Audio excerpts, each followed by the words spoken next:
A single dad walks into a school meeting wearing the same shirt he's worn every time before. Whispers spread, phones come out, and one parent makes sure everyone knows he doesn't belong. But what no one expects is that this shirt isn't just fabric, it's the last gift from his late wife, holding a hidden secret stitched deep inside. And when the teacher notices the shame piling on, she makes a desperate call to her estranged sister, who just happens to be a fashion billionaire. What happens next shakes the entire town. Because this isn't just about clothes, it's about dignity, hidden legacies, and the battle for respect in a place that's already chosen sides. When kindness collides with cruelty and family secrets come to light, will this single dad finally stand tall, or will judgment break him for good? Before we get into the story, comment below where in the world you are watching from today. The elementary school cafeteria smelled of disinfectant and leftover pizza. Marcus Reed shifted on the metal folding chair, its cold surface pressing through his chambray shirt, the same soft blue one he'd worn to the last two meetings. He kept his hands flat on his thighs, watching other parents file in with their coffee cups and smartphones. Ellie sat beside him, legs swinging, her sparkly sneakers catching the fluorescent lights. She'd drawn hearts on the edges of her homework folder with a pink gel pen. "Dad, look." She tilted the folder toward him. "I made the hearts connect like a chain." Marcus smiled, despite the knot in his stomach. "That's real nice, baby." The whispers started when Carol Whitaker arrived. She swept in wearing pressed khakis and a coral blazer, her highlighted hair perfectly set. Her eyes landed on Marcus, paused, then moved away. She leaned toward another mother. "Isn't that the same?" The rest dissolved into a murmur, but Marcus caught it anyway. Heat crept up his neck. More parents noticed. A phone appeared, angled in his direction. Someone's child asked too loudly why that man always wore the same clothes. Carol cleared her throat and stood at the front of the room, tapping her manicured nails on the podium. "Before we begin tonight's agenda, I'd like to remind everyone about maintaining certain presentation standards at our school events." Her gaze swept the room but lingered on Marcus. "We want to set the right example for our children. Professional appearance shows we take their education seriously." The words hit Marcus like ice water. His jaw tightened. Beside him, Ellie's hand found his, her small fingers squeezing hard. "Mrs. Whitaker." Grace Lynn's voice cut through the awkward silence. The young teacher stood near the art display, holding up a paper covered in swirling colors. "Before we continue, could we take a moment to appreciate Ellie Reed's wonderful contribution to our Community Helpers project?" She held the drawing higher. Ellie chose to illustrate her father, who works at the distribution center, keeping our grocery stores stocked. She wrote that heroes don't always wear capes, sometimes they wear work boots and come home tired, but still help with homework. Ellie's grip loosened slightly. A few parents nodded and smiled. One father in construction gear gave Marcus a small thumbs up. "The creativity in her border design is exceptional," Grace continued, tracing the linked hearts with her finger. "This pattern shows real artistic vision." Carol's mouth pressed into a thin line, but she returned to her agenda. The meeting dragged on fundraiser updates, field trip permission slips, volunteer schedules. Marcus heard none of it. The fabric of his shirt felt heavy against his skin, like it carried every whisper in the room. When they finally escaped to the parking lot, the September air felt clean and sharp. Ellie skipped ahead to their old Honda, then turned back. "Ms. Lynn really likes my drawing." "She sure does." Marcus unlocked the car, his movements mechanical. "Dad?" Ellie climbed into her booster seat. "Why did Mrs. Whitaker say that stuff about clothes?" Marcus's hand stilled on her seatbelt. "How did you explain shame to an 8-year-old? How did you tell her that some people measured worth by the price tag on your back? Some folks got different ideas about what's important. Your shirt is important." She touched the sleeve. "Mom gave it to you." His throat tightened. "Yeah, baby." She did. They drove home in comfortable quiet, passing the liquor store with its neon sign, the check-cashing place, the row of duplexes with toys scattered in the yards. Their own rental sat at the end of Maple Street, small but clean, with the rosebush Ava had planted still blooming by the door. Inside, Marcus moved through the routine of dinner. Water in the pot. Box of macaroni from the pantry. Ellie sat at the kitchen table, spreading her homework across the scratched surface. "Why don't scientists trust atoms?" She grinned at him. Marcus stirred the pasta. "I don't know, baby. Because they make up everything." She dissolved into giggles. He managed to chuckle, but his mind stayed in that cafeteria, feeling the weight of those stairs. The shirt hung over the back of his chair now. In the overhead light, he could see where he'd mended a small tear near the pocket, his stitches careful but uneven. Ava would have done it better. Ava would have made it invisible. "Dad, you're not laughing at my jokes." He turned from the stove. Ellie had abandoned her homework, watching him with those big brown eyes that looked just like her mother's. "Sorry, baby. Tell me another one. What do you call a bear with no teeth?" "What?" "A gummy bear." She beamed, waiting for his reaction. This time, his smile reached his eyes. "That's a good one." He drained the pasta, mixed in the butter and cheese powder. 2 bowls, 2 forks, 2 glasses of milk. They ate while Ellie chattered about her day, how Tommy Chen brought his pet turtle for show and tell, how they learned about the water cycle, how Ms. Lin had taught them a new song about kindness. After dinner, after homework, after Ellie's bath and bedtime story, Marcus sat alone at the kitchen table. The shirt lay before him, soft from 100 washes. He traced the hem with one finger, feeling each thread Ava had touched. The refrigerator hummed. Outside, a dog barked. Marcus folded the shirt carefully, pressing the creases sharp, holding on to what he had left. Grace Lynn sat at her kitchen counter, red pen moving across math worksheets. 9 + 7 = 15, someone had written 51. She drew a smiley face anyway, adding, "Great try," in the margin. The apartment felt too quiet. No roommate watching reality TV. No neighbors arguing through thin walls. Just her and the stack of papers and the memory of Marcus Reed's face when Carol spoke. She set down the pen, pulled out her phone, scrolled past Vivian's contact 3 times before finally hitting the FaceTime button. It rang long enough that Grace almost hung up. Then the screen filled with her sister's face, sharper cheekbones now, expensive highlights, but the same guarded eyes. Grace. Vivian sat in what looked like a home office, city lights glowing behind her. "It's been what? 4 months?" 5. "Right." Vivian's fingers drummed on her desk. "Is Mom okay?" "She's fine. That's not why I called." "Then why?"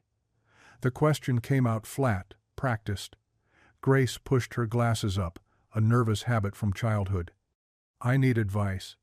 There's a situation at school with one of my students' parents. Since when do you need my advice about teaching?" "It's not about teaching.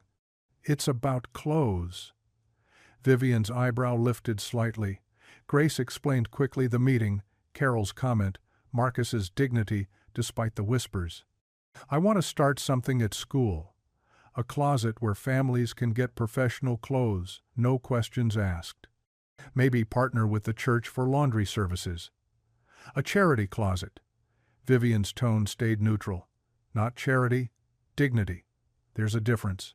"Is there?" But something shifted in Vivian's face. This parent, what did they say when Carol made her comment? Nothing. He just sat there while his daughter held his hand. "She's 8, Vivian. 8 years old and watching her father get shamed for his clothes." Vivian looked away from the camera. Grace knew that look, her sister retreating behind walls built over decades. "I thought maybe you'd have ideas about sourcing things. Good basics that last. I can use my teacher discount at some stores, but show me." "What?" "The student. You said she's yours?" "Show me her work." Grace shuffled through the papers on her counter until she found Ellie's community helper drawing. She held it up to the camera. She drew her father. "See the border?" All these little hearts she connected. "Wait." Vivian leaned forward. "Go back. Hold it steady. Grace adjusted the paper. On screen, Vivian's face had gone still. The shirt. In the drawing. It's the one he wore tonight. Ellie's actually quite observant, with details. That's my shirt. Grace lowered the paper. What? The chambray.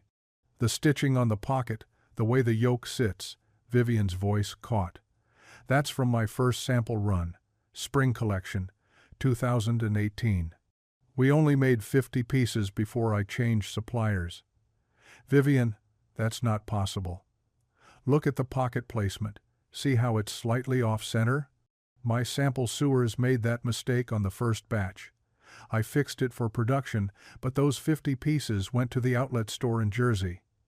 Grace stared at the drawing, then back at her sister. His wife died 2 years ago. She gave him this shirt. Vivian's fingers had stopped drumming. What was her name? Ava. Ava Reed. God. Vivian pressed her palms against her eyes. Ava. She emailed me once. Said she'd found my shirt at the outlet. Said it fit her husband perfectly. Wanted to know if I had more. I was so busy launching the athleisure line, I never responded. The silence stretched between them, filled with years of different choices. Vivian choosing ambition, Grace choosing service, both running from their mother's careful patches and turned collars. I'll help, Vivian said finally. You don't have to. I want to. No. I need to. She pulled up something on her computer.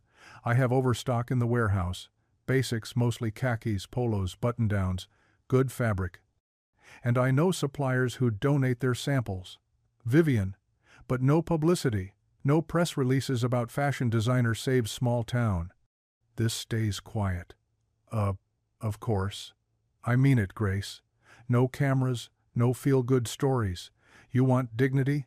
Then we do this with dignity. Grace nodded. They looked at each other through the screen, two sisters separated by 300 miles and choices made long ago. Remember Mom's sewing box? Vivian asked suddenly. The one with the broken latch? She used to say clothes tell stories. She said a lot of things. Yeah. Vivian's smile held no joy. Send me a list of sizes. I'll handle the rest. Thank you. Don't thank me yet. We both know I'm better at starting things than finishing them. That's not true, Grace. Vivian's voice carried a warning. Let's not pretend we know each other anymore. The words stung because they held truth.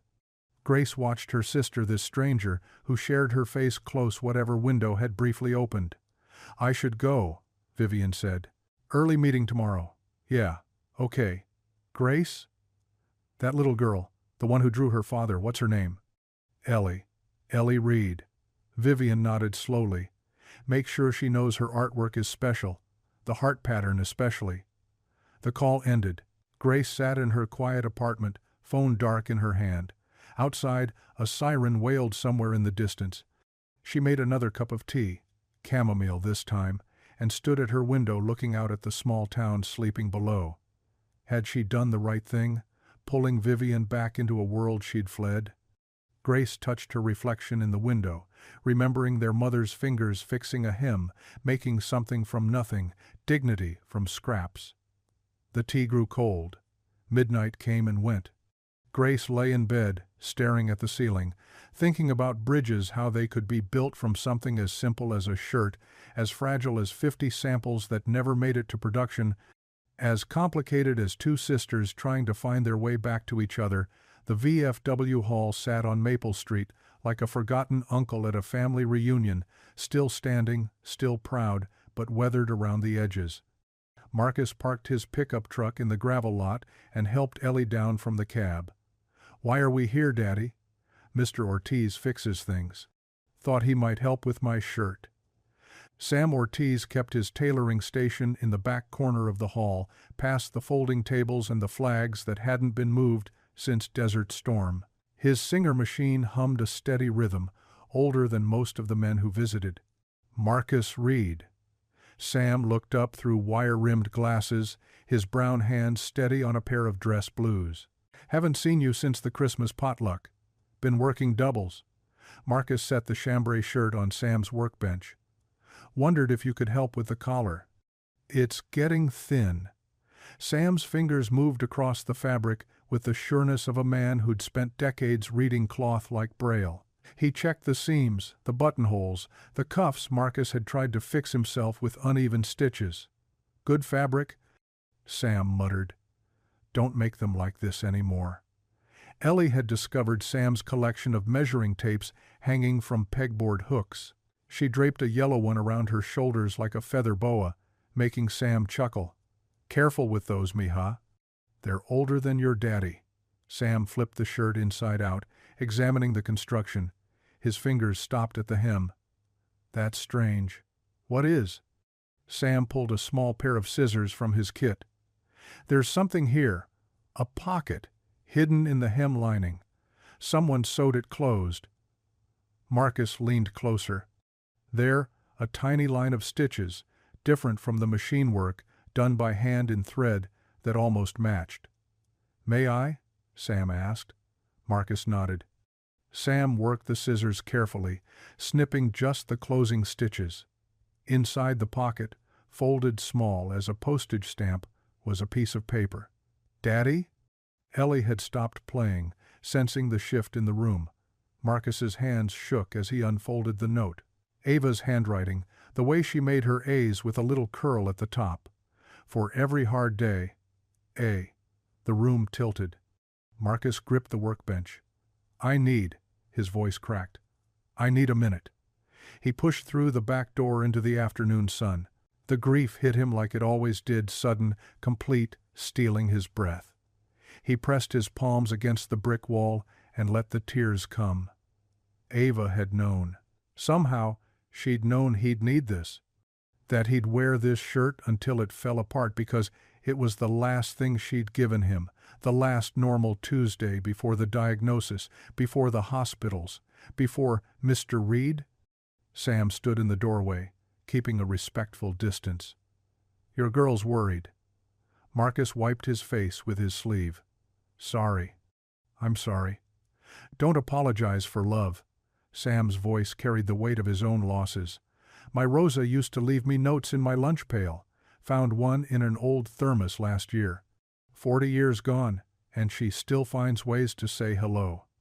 They stood there, two men who understood that grief didn't follow a timeline. She's special, your Ellie, Sam said. Was showing me her drawings, all these connected hearts.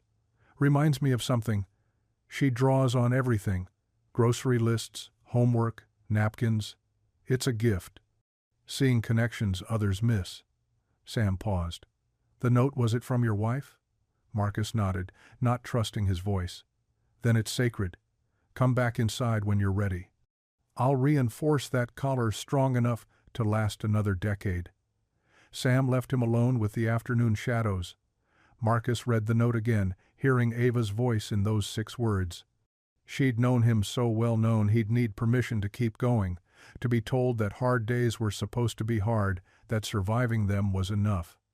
When he finally went back inside, Ellie was sitting at Sam's machine, watching him work the pedal. Daddy, she ran to him, wrapping her arms around his waist. Mr. Sam is teaching me about feed dogs. That's what moves the fabric through, Sam explained, his hands guiding the chambray under the needle. Steady pressure, consistent pace. Like life. Marcus watched Sam work, reinforcing not just the collar but the pocket seams, the cuffs, anywhere that showed wear. The old soldier handled the shirt like he understood its weight. There. Sam held it up. Good for another 1,000 wears. What do I owe you? Nothing. But bring Ellie back sometime. Been too long since anyone wanted to learn about feed dogs. That evening, Marcus set the note on his nightstand next to Ava's picture. The small apartment felt too quiet after Ellie's bath, after her story, after prayers. Thank you for today, he said to the empty room, to God, to Ava, to whoever might be listening. Thank you for the reminder. Help me be enough for her. Help me be strong enough for the hard days. Daddy? Ellie stood in his doorway in her dinosaur pajamas, holding her stuffed rabbit. What is it, baby? Hell, I heard you praying.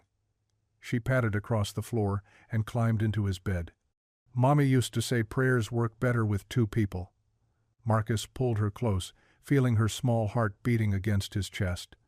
They lay there in the dark, father and daughter, held together by love and loss and tiny stitched pockets with messages hidden inside. "Daddy? Yeah?" Mr. Sam said, "The heart pattern I draw looks like something special. Everything you make is special." He said it looked like hope. Marcus kissed the top of her head, breathing in her strawberry shampoo. "Then that's what it is." 2 days later, Marcus stood at the edge of the gymnasium watching the third-grade choir practice. The chambray shirt felt different now, carrying Ava's note like armor against his chest. Other parents clustered in small groups, their voices dropping when he passed. "Same shirt," someone whispered. "You'd think he'd at least wash it." He did wash it, every other night, hanging it carefully to dry so the fabric wouldn't shrink. But explaining that felt like begging, and Ava hadn't raised him to beg. Ellie waved from the risers, her face bright between two classmates. Marcus waved back, keeping his smile steady. She didn't need to carry his burden. "Mr. Reed."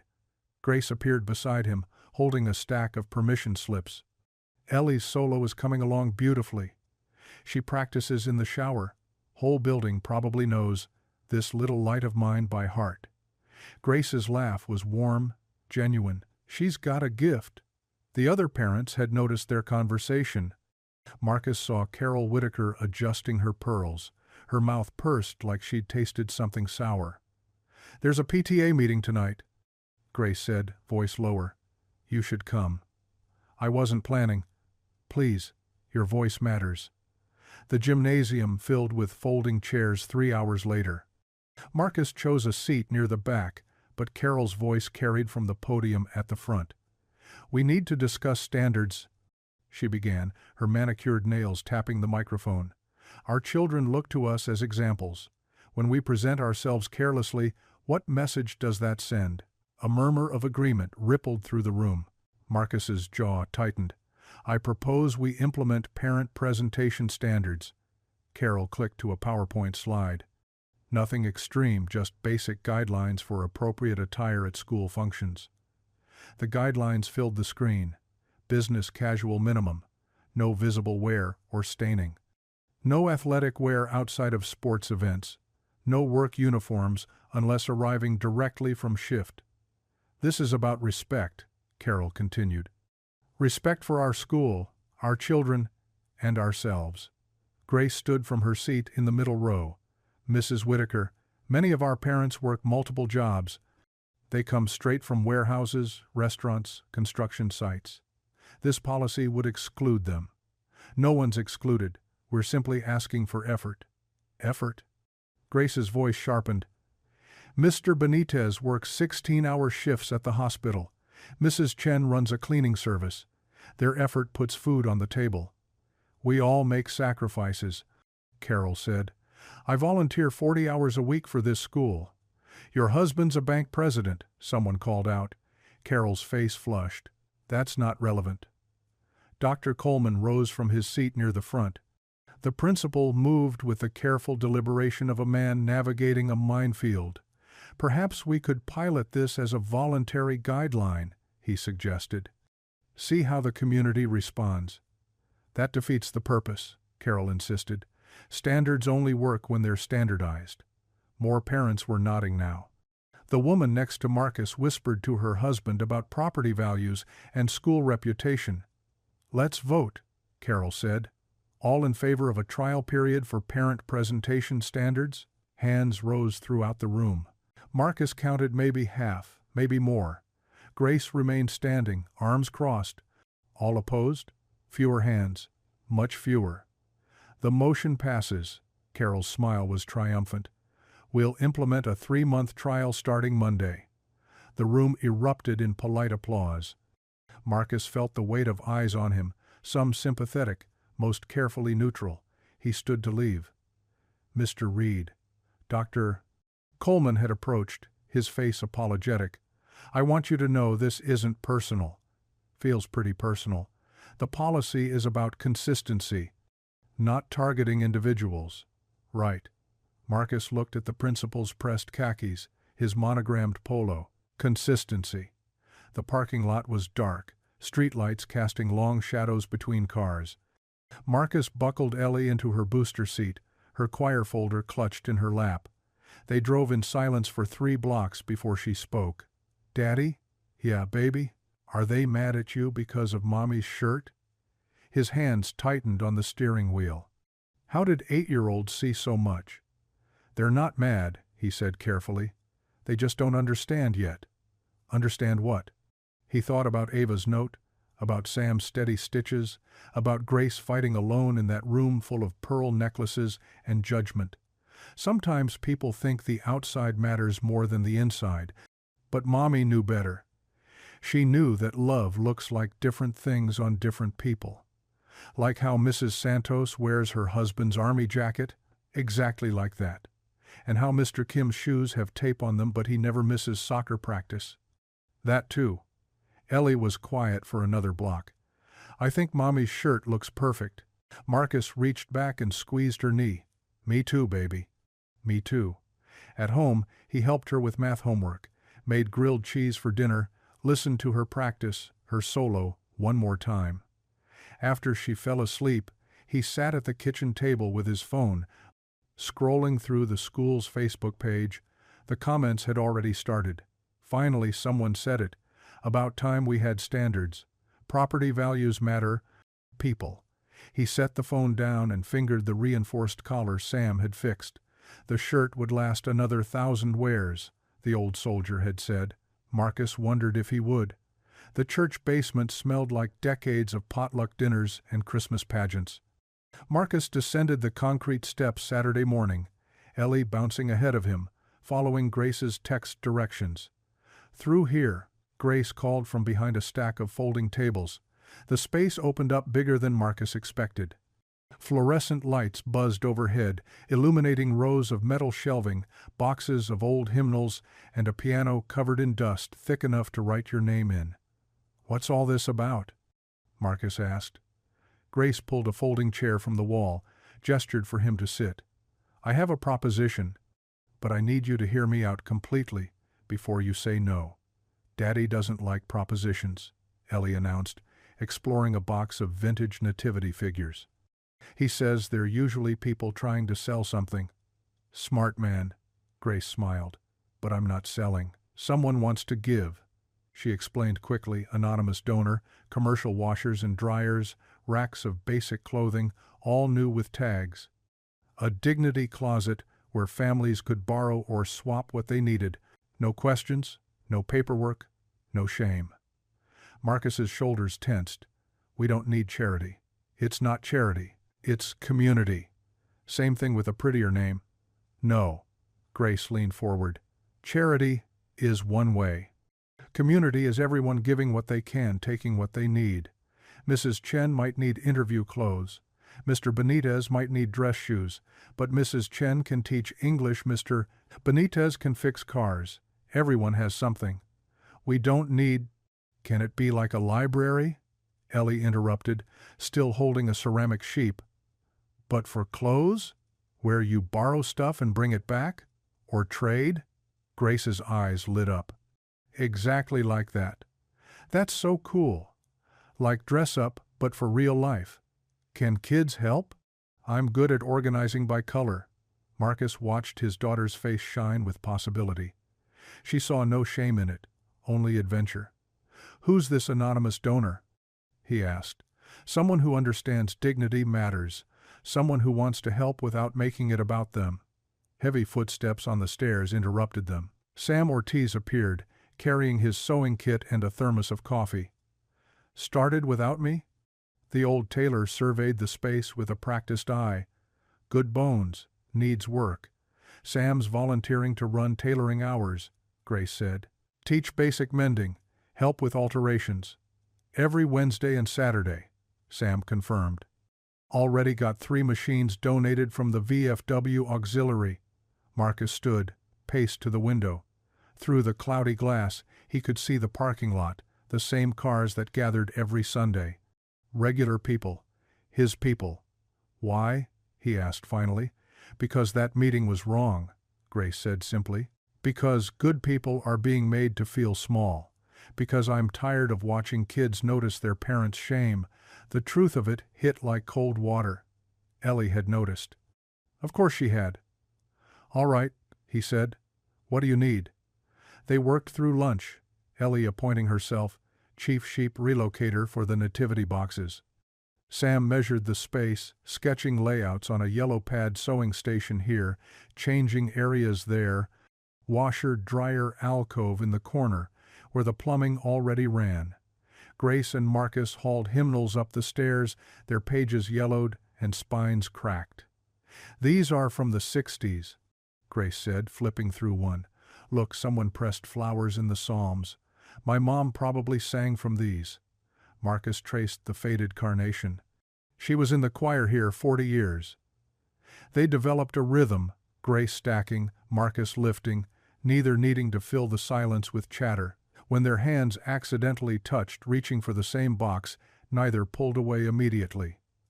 Thank you, he said quietly, for seeing us, not looking at us, but seeing us. Everyone deserves to be seen. By 4 o'clock, the basement had transformed. Sam had recruited 2 teenagers from the youth group to help move the piano.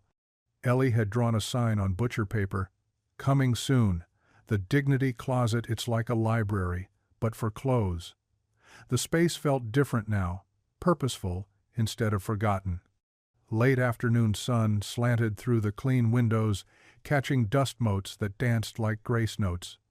"We'll need clothing racks," Sam said, making notes. "Good ones, not the flimsy kind. And mirrors full length. Shoe racks too," Grace added. "And a play corner for kids." "I can paint it," Ellie offered, "with butterflies, or hearts, or butterfly hearts." Reverend Doris appeared at the top of the stairs, drawn by the voices. "Lord have mercy, you've been busy." She walked the perimeter slowly, touching the freshly wiped shelves, nodding at Sam's sketches. "About time this space served the living," she said. "The council will approve. I'll make sure of it." As they gathered their things to leave, Marcus found himself lingering. The basement smelled different now, lemon cleaner and possibility instead of abandonment. "Grace," he called as she headed for the stairs. She turned. "Thank you for believing this could work, for believing in—" He stopped, gestured at the space, at Ellie, at himself. "Just thank you." Her smile was worth the vulnerability. "Next Saturday, we'll be here." Walking to the car, Ellie slipped her hand into his. "Daddy?" "Yeah? I think Mommy would like this." His throat tightened. "Why's that?" "Because she always said helping feels better than having." Marcus squeezed her hand. "From the mouths of babes," Ava used to say. "From the mouths of babes." The delivery truck arrived at dawn on Tuesday, unmarked and efficient. Grace met the driver at the church's back entrance, signing for boxes that gave no hint of their origin, just textiles, scrawled on shipping labels. Inside each box, new socks still connected by plastic tags, plain t-shirts in every size, sturdy jeans, simple button-downs. Nothing fancy, nothing with logos, just good basic clothes that fit and lasted. "Where'd these come from?" Marcus asked, helping her stack boxes against the basement wall. "Does it matter?" He considered this, holding up a pack of children's underwear, the kind Ellie needed, but he'd been putting off buying. Guess not. By Thursday, Sam had his corner set up like a field hospital for fabric. 3 sewing machines faced the windows, donated by the VFW Auxiliary as promised. He'd brought his own pressing board, the ancient singer he'd nursed through Vietnam, and a tackle box full of thread in every color God made. "Key to mending," he told Marcus, threading a needle with surprising speed despite his arthritis, "is matching the thread so close nobody sees the repair. Like it never tore at all." Marcus fumbled with his own needle, stabbing his thumb twice before getting the thread through. "Never learned this. My mom tried teaching me, but I was too busy playing soldier." "Never too late." Here, Sam guided his hands, showing him the running stitch, the back stitch, the invisible ladder that could close a seam from the right side. "See? Steady rhythm. Like marching." The skill came slowly but surely, muscle memory from different kinds of precision work. By afternoon, Marcus had hemmed 3 pairs of pants without drawing blood. Ellie arrived after school with poster board and markers, setting up shop at the card table. Her sign took shape in purple and green. The dignity closet curved across the top, and below, a heart made of tiny stitches, each dash carefully drawn. Why a heart? Grace asked, sorting donations by size. Because clothes hug you, Ellie said, adding a yellow stitch.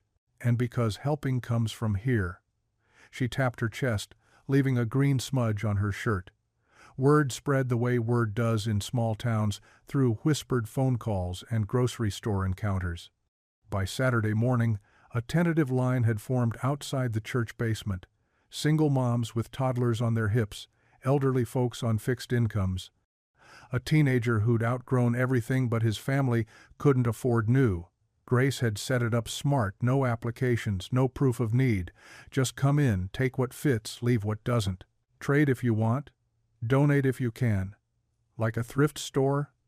One mother asked, hesitant at the threshold. Like neighbors, Grace corrected. Sharing what we have. The woman's shoulders dropped with relief. She found school clothes for her twins. Good leather shoes someone had outgrown but barely worn. Her eyes misted when Ellie offered to hem the pants for free, measuring with pink chalk like she'd seen Sam do. Marcus worked the donation table, sorting new arrivals. A garbage bag of barely used coats appeared, no note, just left by the door. A box of dress shoes, polished to shine. Hand-knitted scarves with a card, from the prayer shawl ministry. The morning hummed with quiet dignity. No fanfare, no photos, just people helping people. Sam taught a young father to sew on buttons. Grace helped a grandmother find a church dress that fit her new medication weight. Ellie drew hearts on paper bags for people to carry their selections home. Then Carol Whitaker appeared. She stood in the doorway, taking in the scene with sharp eyes. The racks of clothes, the sewing corner, the families browsing like this was normal, natural. Right. Grace. Her voice carried over the gentle bustle. A word? They stepped into the hallway, fluorescent lights harsh after the basement's warmth. Interesting project, Carol said, examining her manicure. The church council approved it. Oh, I'm aware. Reverend Doris made quite the case. Carol's smile could have frosted windows. I'm just curious about the funding. These clothes, those machines, someone's bankrolling this. We've had several donors. Carol's eyebrows rose, a practiced expression of skepticism. Well, I certainly hope this. Enthusiasm. Won't interfere with maintaining proper standards at school functions. I don't see how helping families access clothing would interfere with anything, don't you? Carol leaned in, perfume sharp as her tone. Grace, I like you. You're a good teacher, but you're young. You don't understand how quickly things can spiral. One day it's a dignity closet, the next, people think standards don't matter at all. She touched Grace's arm, a gesture that looked friendly but felt like warning. I'd hate to see this little project cause problems, especially if there's outside influence involved. People talk, you know. They wonder where unmarked trucks come from. Who's really behind things? With that, she sailed back toward the stairs, heels clicking judgment with every step. Grace stood in the empty hallway, anger and worry warring in her chest. She knew Carol had connections, influence, the ear of school board members. One woman's whisper campaign could poison the whole well. But then she heard laughter from the basement, Ellie teaching other kids to draw stitch hearts, Sam's gravelly voice explaining bobbin tension, Marcus's quiet, "You're welcome," to someone thanking him. This was right. This was needed. This was working. She locked the basement door that evening with keys that felt heavier than they should. Tomorrow, they'd open again, help more families, stitch more dignity back together. Carol could raise her eyebrows all she wanted. Some things mattered more than meeting someone else's standards. The morning sun caught the frost on the church windows as Marcus fumbled, with the new keys Grace had given him. Sam stood beside him, patient as always, breath visible in the cold. "These old locks got personality," Sam said, guiding Marcus's hand. "Little twist to the left, first, then straight." The lock clicked. The door swung open to yesterday's miracle racks of clothes standing ready, the sewing corner neat, everything smelling of the lavender sachets someone had tucked between hangers. "Daddy, wait!" Ellie ran up, clutching her new sign. She'd worked on it after dinner, tongue poking out in concentration. Clothes, courage, sprawled across poster board in rainbow letters, each word a different color, little hearts dotting the I's. "Where you want it, mija?" Sam asked. "Right here where everyone can see." She smoothed tape across the corners, pressing hard. "So they know it's not just about clothes." "What else is it about?" Marcus asked, though he knew her answer. Feeling brave again, the first family arrived at 9 sharp, a grandmother with 3 grandkids, the oldest maybe 10, the youngest still in pull-ups. She hesitated at the door. "This where they got the free clothes?" "It's where neighbors share," Grace said, appearing with a warm smile. "Come in. Get warm. Coffee's on." The woman's shoulders loosened. Her granddaughter, shy behind thick glasses, spotted the children's rack and gasped. A purple coat hung there, just her size, fur-trimmed hood soft as a whisper. "Can I try it?" "That's what it's here for," Grace said. Soon, the basement filled with the rustle of hangers, quiet conversations, kids' voices bouncing off stone walls. A father in paint-stained jeans searched for work boots, found steel toes that looked barely worn. His son, maybe 7, discovered school pants without holes in the knees. "These okay?" the boy asked, like new clothes might be against the rules. "They're perfect," his father said, voice rough. Sam had set up his sewing station by the window, machine humming its steady song. A mother brought over uniform pants too long for her daughter. 20 minutes, Sam promised. "Marcus here's gonna help." Marcus looked up from sorting donations. "I don't know how to." "Good day to learn then." Sam guided Marcus's hands, showing him how to mark the hem with chalk, fold it even, pin it straight. The fabric felt foreign under his fingers, delicate but sturdy. "Your Ava would have been good at this," Sam said, quiet enough only Marcus heard. "How'd you know? That heart stitch in your shirt? Seen that before. Long time ago." Sam's eyes stayed on the fabric. Some skills get passed down in ways we don't expect. Marcus focused on keeping the fold straight, pushing down memories of Ava at her grandmother's old machine, making Halloween costumes, patching his work clothes, humming while she sewed. By noon, the basement had transformed into something between a shop and a family reunion. Kids modeled winter coats for each other. 2 elderly sisters found church dresses that fit just right. A teenage boy, all knees and elbows in his growth spurt, grinned when Marcus helped him find jeans that actually reached his ankles. "These are cool," the boy said, checking himself in the propped-up mirror. "You look sharp," Marcus told him, meaning it. Grace moved through it all like water, never rushing anyone, remembering names, noticing what people didn't say. When a young mother counted out quarters for donation, Grace gently pushed her hand back. "Save that for groceries.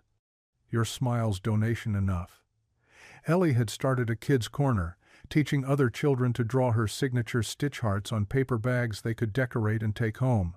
Their laughter rang bright as bells. "Can you show me again?" a little boy asked, marker clutched in his fist. "Like this up, down, like the needles dancing." Marcus watched his daughter lead, chest tight with pride. This was Ava's spirit living on not just in the shirt, but in kindness taught and passed along. Sam called him over. "Try this seam yourself." Marcus sat at the machine, Sam's steady hand guiding him. The needle's rhythm felt meditation deep, each stitch a small promise that things could be mended, made whole, made to fit again. "Not bad for a forklift driver," Sam said. "Not bad for anyone," Marcus corrected, surprising himself with the joke. They worked through the afternoon, the basement warm with bodies and purpose, Someone brought cookies. Someone else made more coffee. Stories got shared between the racks who was hiring, whose kid made honor roll, which doctor took payment plans. This was community. This was church without the sermon. Outside, unnoticed at first, Carol Whitaker had stopped on her way to the parish office. She stood at the window, watching the scene below. Her lips pressed into a line thin as judgment itself. She took out her phone, snapped photos through the glass. The happy chaos, the mixing of people who usually stayed in their lanes, Grace laughing with a woman in a McDonald's uniform, Marcus acting like he belonged at a sewing machine. She typed quickly, then walked away, heels clicking against frost-brittle grass. Inside, warmth and laughter continued. Marcus helped a grandfather find a suit jacket for his grandson's band concert. Grace sorted sizes with 3 giggling girls. Sam hummed something that might have been a hymn or might have been Motown, needle-keeping time. Ellie tugged Marcus's sleeve. "Daddy, look." She held up a paper bag covered in rainbow hearts. "Thank you," written in her careful hand. "For the nice lady who needed the purple coat." Marcus kissed the top of her head. For the first time in weeks, maybe months, the weight on his chest felt lighter, not gone, but bearable. They belonged here. They were wanted here. Tuesday evening brought the smell of fabric softener and lemon oil to the church basement. Grace had arrived early with a basket of cleaning supplies, setting up stations at the long tables. Marcus helped arrange chairs while Ellie organized her growing collection of markers and paper at what had become the kids' corner. "Stain removal isn't magic," Grace announced to the dozen parents gathered. "Just chemistry and patience." She demonstrated on a ketchup stain, working salt into the fabric. "Let it sit, then cold water from the back." "Hot water sets protein stains, learned that the hard way with blood on my teaching clothes." A mother laughed. "Nosebleeds? Kindergarten. First-year teaching. Thought I was prepared for everything." The group relaxed into easy conversation. Someone asked about ink stains. Another wondered about motor oil. Marcus found himself sharing Ava's trick for grass stains, white vinegar and dish soap, worked in with an old toothbrush. She kept a whole kit under the sink, he said, hands moving as if holding the bottle. Called it her miracle arsenal. While parents practiced on fabric scraps, children clustered around Ellie's table. She'd started teaching them to fold paper into simple flowers, decorating each with her signature hearts. "My mom taught me," a girl said, fingers struggling with a fold. "Before she got sick." Ellie touched the girl's hand. "My mom got sick too. But look," she held up her flower. "We can still make beautiful things." The conversations wove together, work stories mixing with school worries, recipes traded alongside shift schedules. Sam worked his machine in the corner, taking in wastes and letting out hymns, his portable radio playing soul music low enough to blend with voices. Wednesday found Marcus staying after others left, helping Grace sort new donations. They worked in comfortable rhythm, shaking out shirts, checking for tears, organizing by size. "You didn't have to stay," Grace said, folding a child's sweater with practiced efficiency. "Wanted to." Marcus smoothed wrinkles from a dress shirt. "Quiet here, peaceful." They worked without talking for a while, the basement's fluorescent lights humming overhead. Then Grace asked about the photo she'd noticed tucked in his wallet when he'd bought coffee earlier. Ava in a garden, laughing at something off camera. "Mother's Day, 3 years ago," Marcus said. Ellie had just told her worst joke ever. Something about a chicken and a bicycle. Ava was beautiful. Inside more than out, though both were true. He set down the shirt he was folding. "Some days I forget her voice." Then Ellie laughs a certain way, and there it is. Grace understood that particular grief. "My dad died when I was 15. Sometimes I smell his cologne on strangers and have to stop walking." They shared losses carefully, like passing fragile glass between them. Grace's father's heart attack. Marcus's mother's long fade into dementia. The miscarriage Ava never fully recovered from. Grace's broken engagement to a man who couldn't understand why she'd chosen teaching over law school. You gave up a lot, Marcus said. Gave up nothing. Found what mattered. She gestured at Ellie's drawings taped to the wall. Kids like her make every sacrifice worth it. Thursday brought more families, more stories. A construction worker learned to sew on a button while his son practiced writing letters at Ellie's table. Two sisters argued happily over a donated leather jacket until Grace produced an identical one from a new box. An elderly man, proud but threadbare, accepted a wool coat only after Sam insisted he was doing them a favor. The coat needed testing to see if the repairs held. Marcus had begun to anticipate these evenings, planning his warehouse shifts to end in time. He'd shower off the day's sweat and diesel, put on the chambray shirt, collect Ellie from aftercare. She'd chatter about school while they drove to church, already planning which kids she'd teach to draw. Maria wants to learn hearts tomorrow, Ellie announced Thursday night. And Thomas asked if you could show him the button thing again. The button thing? How to sew one. He said you're good at teaching. Marcus caught Grace smiling at him across the room. He'd been teaching, hadn't realized it, showing hands how to thread needles, how to anchor knots, how to make stitches small and even. Sam's lessons passed on already. But upstairs, in the parish office, Carol Whitaker held court with her inner circle. 5 women, all sharp-eyed and well-dressed, documents spread across the conference table. 23 families this week, Carol said, tapping her phone screen. Half of them parents from our school. It's wonderful they're getting help, ventured Janet, newer to the group. Is it? Carol's voice could have frozen July. We passed standards for a reason. Now they're getting free clothes to avoid making an effort. She pulled up photos she'd taken through the basement windows. Look at this. Grace Lynn hosting workshops like she runs the place. That man, she pointed at Marcus, acting like some kind of leader. He seems nice enough. Janet tried again. Nice doesn't mean appropriate. And where's this clothing coming from? New items, tags removed, but clearly expensive brands. Someone's funding this. The women exchanged glances. Carol had that look. The one that preceded campaigns against the new math curriculum, against the yoga class using the gym, against anything that challenged her sense of order. I've asked around, she continued. No local business claims credit. The church says it's all donations, but I've seen the invoices. Someone's lying. She closed her folder with sharp finality. This undermines everything we're trying to build. Standards matter. Expectations matter. What do you want us to do? Asked Patricia, already knowing. Document everything. Who goes in, what they take, how long they stay. We need evidence that this is enabling, not helping. The women dispersed into the evening, assignments clear. Carol remained, staring at her phone screen at the photo of Marcus at the sewing machine, Grace beside him laughing, Ellie showing a younger child how to draw. They looked like a family. Her jaw tightened. Some things couldn't be allowed to blur. The last family left at 8:30, a grandmother clutching a winter coat for her grandson. Grace locked the door and turned to find Marcus helping Sam fold up the portable sewing table. Ellie had fallen asleep on the reading mat, surrounded by her colored pencils and half-finished drawings of butterflies wearing boots. Let her sleep a minute, Marcus said softly. She had a big day teaching the Morrison twins to draw dogs. Grace's phone buzzed.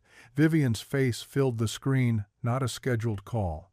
Grace stepped into the supply closet for privacy, but the thin door did little to muffle her voice. Someone knows, Vivian said without preamble. Her usual composed facade had cracked. A fashion blogger called my assistant, asking about donations to a church closet in, where are you again? Millbrook? How could they possibly? Because I was careless. The shipping manifests went through regular channels instead of my foundation. Someone at the warehouse talked. Grace saw her sister's hand shaking as she held her phone. Vivian never shook. It's not that serious, Grace tried. So what if people know you're helping? So what? Vivian's voice pitched higher. Do you have any idea what I've built? My reputation? Everything depends on control. on choosing when and how my name appears. Your reputation won't suffer from charity work. You don't understand. Vivian moved through her Manhattan apartment, the skyline glittering behind her. This isn't about charity, it's about exposure. Questions. People digging into why Vivian Lynn is sending clothes to some tiny town's church basement. Through the door crack, Grace saw Marcus pause in folding chairs. Sam noticed too, touching Marcus's elbow, but Marcus shook his head slightly. Keep working. They'll dig up everything, Vivian continued. Our background. Mom. What about Mom? Don't play naive, Grace. You remember the Hendersons' garden party. You were 10, I was 14. Mom showed up in that dress she'd patched with 3 different fabrics because she couldn't afford matching thread, Grace remembered. The whispers, the barely hidden smirks, their mother's rigid smile. Mrs. Henderson gave her a garbage bag. Vivian's voice turned bitter, said she could find something more suitable in the donation pile they kept for the homeless shelter. Mom held her head high. Mom cried in the car for 20 minutes before she could drive home.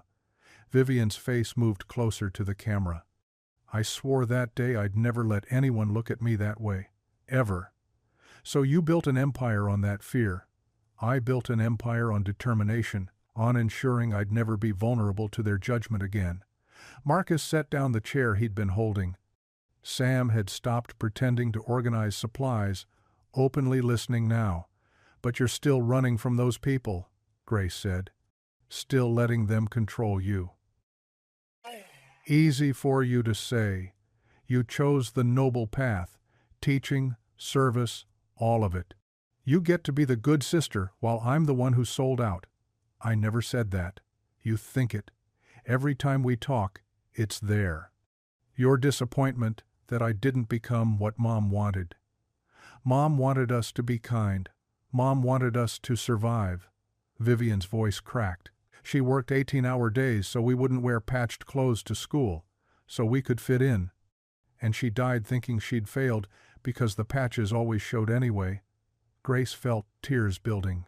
She didn't fail. She showed us dignity wasn't about appearances. Dignity? Vivian laughed, sharp and hurt. Tell that to your Marcus Reed. See how much dignity he felt when that woman called him out for wearing the same shirt. Ask him if compassion from others makes up for the shame. Marcus flinched. Through the cracked door, Grace saw his hands still on the table edge. This isn't about Marcus, Grace said. Isn't it? You called me to help him, to fix his problem with money and clothes, because deep down, you know I'm right. The world judges surfaces first. Everything else comes after, if at all. The world's wrong then. The world's reality. And now they're connecting me to this little project, which means they'll dig up our past, Mom's work as a seamstress, the food stamps, all of it. The story writes itself, billionaire fashion designer, hiding her poor background while pretending to help the less fortunate. Or, billionaire gives back to community like her mother would have wanted. You really don't understand media, do you? Vivian rubbed her temples. They don't write redemption stories about people like me. They write takedowns. Sam had moved closer to Marcus now, speaking quietly. Marcus shook his head again, but his jaw stayed tight. Then control the narrative, Grace said. Come out here. Show them who you really are. I can't. You mean you won't? Same result. Vivian looked away from the camera. I'm pulling the donations. Vivian. I'll honor what's been shipped, but nothing more. Find another source. These families need someone who isn't toxic to their cause. If my name gets attached, your whole project becomes about me. Is that what you want? Grace couldn't answer. Outside the closet, she heard Ellie stirring, asking her daddy why he looked sad. I'm protecting you, Vivian said, softer now, both of us. Mom's memory too. Mom would have stood tall. Mom would have understood survival comes first. Vivian's hand moved toward the screen. I'm sorry, Grace. I wanted to help, but not at this cost. The call ended. Grace stood in the dark closet, phone dim in her hand, listening to Marcus tell Ellie everything was fine, just tired, time to go home. When she finally emerged, Sam was zipping his sewing machine case while Marcus bundled Ellie into her coat. Their eyes met Marcus's dark with understanding, carrying his own history of shame and survival. "Family's complicated," he said quietly. Grace nodded, unable to trust her voice. "The work continues either way," Sam added, hefting his case. "With or without anonymous angels." But as they turned off the basement lights, Grace saw Carol Whitaker's car still parked outside the church, exhaust pipe breathing white clouds into the cold night air. Watching, waiting, planning. The gym smelled of fresh popcorn and floor wax. Grace adjusted another string of lights while Ellie stood on a ladder, taping paper hearts to the basketball hoop. Each heart had a word written in crayon: love, memory, family. "Hope? Higher?" Ellie asked, stretching toward the backboard. "Perfect there." Grace steadied the ladder. "Your dad should be here soon." Marcus was outside, helping Sam unload folding chairs from the church van. A week had passed since Vivian cut contact, but somehow the work had continued. Donations trickled in from local families. Sam recruited 2 more tailors from the VFW. The closet stayed open. Tonight was Grace's answer to the dress code vote show the community what clothes really meant. "Miss Lynn," a voice echoed across the gym, "where should we put the donation box?" Grace turned to find the Hendersons, still in work uniforms from the factory. Their daughter wore a princess dress over jeans, twirling as she walked. "By the entrance, thank you." More families arrived. Not the usual PTA crowd, these were second-shift workers, grandparents, single parents who normally skipped school events. They came wearing overalls, church dresses, military uniforms, cultural clothing packed away for special occasions. Carol entered with her usual committee members, all in coordinated pastels. Her smile froze when she saw the runway, 2 rows of chairs forming an aisle down the gym center. "Grace!" Carol's heels clicked across the floor. "This isn't quite what the board approved." The board approved a family engagement event. Families are engaging by parading around in, Carol gestured vaguely at a father's paint-stained coveralls, in their lives, their stories. Before Carol could respond, the double doors banged open. Marcus and Sam entered, carrying the last chairs. Marcus wore the chambray shirt, pressed but still soft with age. He'd added one thing: Ava's wedding ring on a chain, visible at his open collar. Carol's gaze landed on him like a spotlight. Marcus didn't look away.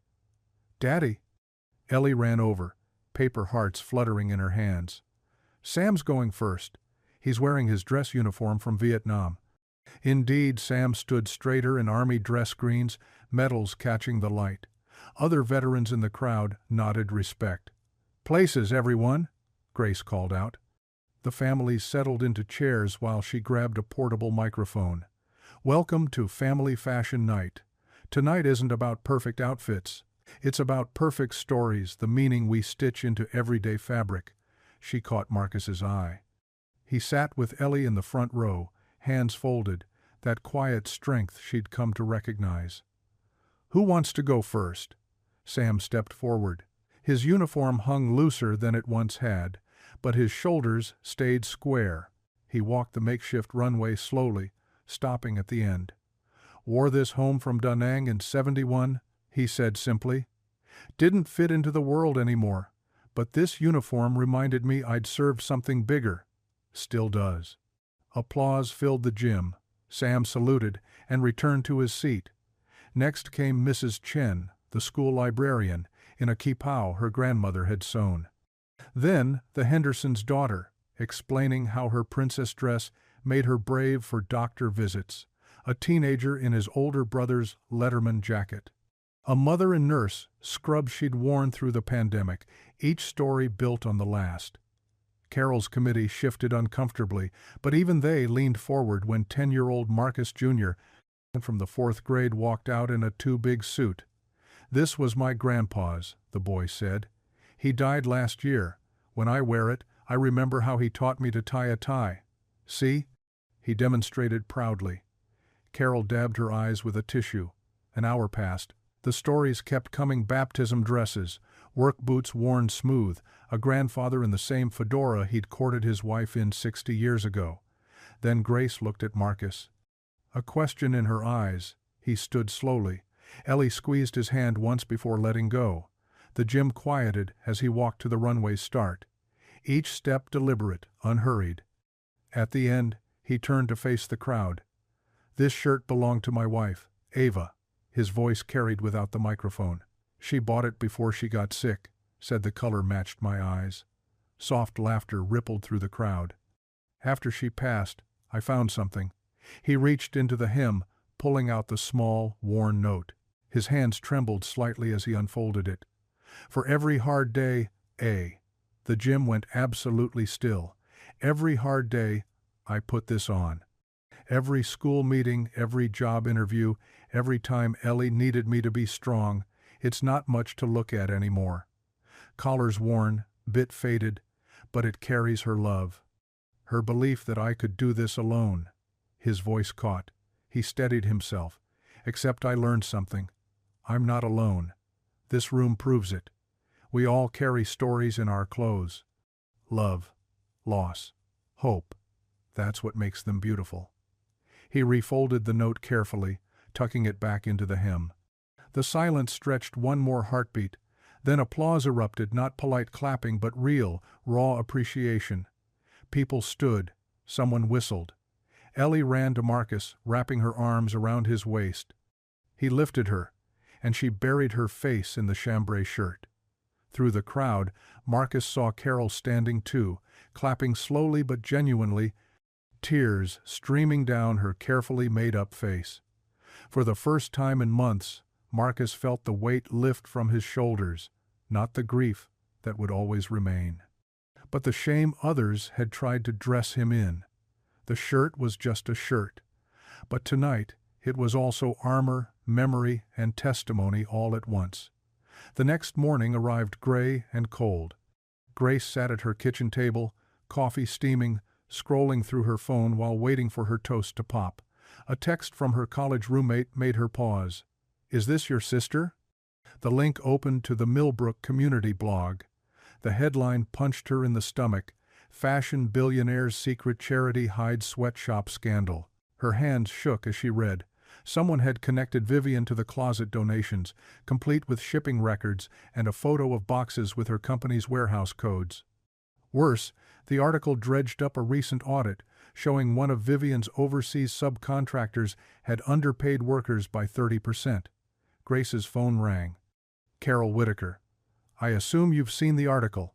Carol's voice dripped with vindication. "Emergency PTA meeting. Tonight. 7 sharp." The line went dead. Grace tried calling Vivian, straight to voicemail. She grabbed her keys, abandoning the now cold toast. At school, whispers followed her through the halls. Teachers avoided eye contact. Dr. Coleman called her into his office during lunch. "This is becoming a distraction," he said, adjusting his glasses. "The closet project may need to pause until we sort this out." "Pause? Families depend on—" "I'm aware.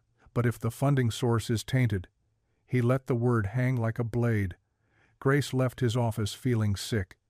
In her classroom, Ellie worked on a drawing another heart design, this one surrounded by shirts holding hands. The innocence of it made Grace's chest ache.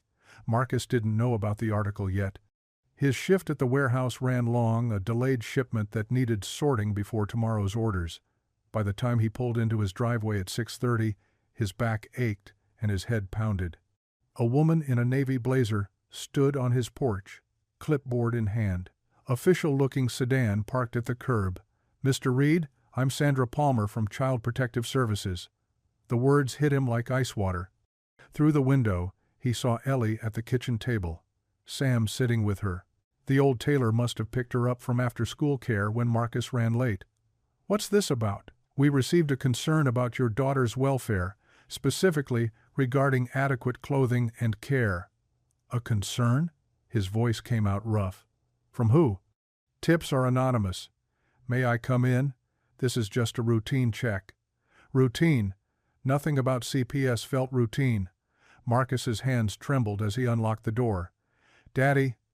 Ellie ran to him, wrapping herself around his legs. Her whole body shook. It's okay, baby girl. But it wasn't. Someone had called the government on him, questioned his ability to care for his daughter. Ms. Palmer walked through their small home, noting things on her clipboard. The full refrigerator, clean dishes. Ellie's bedroom, with its neatly made bed and closet of clothes, many from the dignity closet, all clean and mended. She seems well cared for, Ms. Palmer said after 20 minutes. The call mentioned she was wearing the same outfit repeatedly. Kids grow fast, Marcus managed. We make do. I see that. Everything appears fine here. She handed him a card. The case will be closed, but you'll receive a letter for your records. After she left, Marcus sank onto the couch. Ellie curled against him, still trembling. Sam stood by the window, jaw clenched. Who would do this? Sam asked quietly. Marcus didn't answer, but shame burned through him like fever. First the whispers, then the blog. Now this. Someone wanted him to feel small, to disappear. Daddy? Why did that lady come? Ellie's voice was tiny. Someone made a mistake, baby. Thought they were helping but got confused. Because of Mommy's shirt? The question broke him. His 8-year-old understood more than she should. No, sweetheart, because some people. He couldn't finish. How did you explain cruelty to a child who drew hearts on everything? His phone buzzed. Grace calling. Marcus, there's an emergency PTA meeting tonight. Someone leaked about Vivian funding the closet. They're trying to shut everything down. He closed his eyes. They sent CPS to my house. Silence. Then, oh God, Marcus, I'm so sorry. Ellie scared. I'm angry, humiliated, exhausted. I can't do the meeting tonight. You don't have to. Just don't give up on us. On the closet, please. After hanging up, Marcus looked at the chambray shirt hanging on its hook. For the first time since finding Ava's note, he wanted to burn it. To end the target it had painted on their backs. Sam placed a weathered hand on his shoulder. They want you to break. Don't give them that satisfaction. But Marcus felt already broken. Someone had weaponized his poverty against his daughter, had turned Ava's gift into ammunition. Ellie drew at the table, adding rain clouds above her paper hearts. Why are people mean? She asked, without looking up. Marcus had no answer that would make sense. The world had shown his daughter its teeth today. All he could do was hold her while she colored rain. 2 nights had passed since the CPS visit. Marcus tried to keep things normal: work, dinner, homework.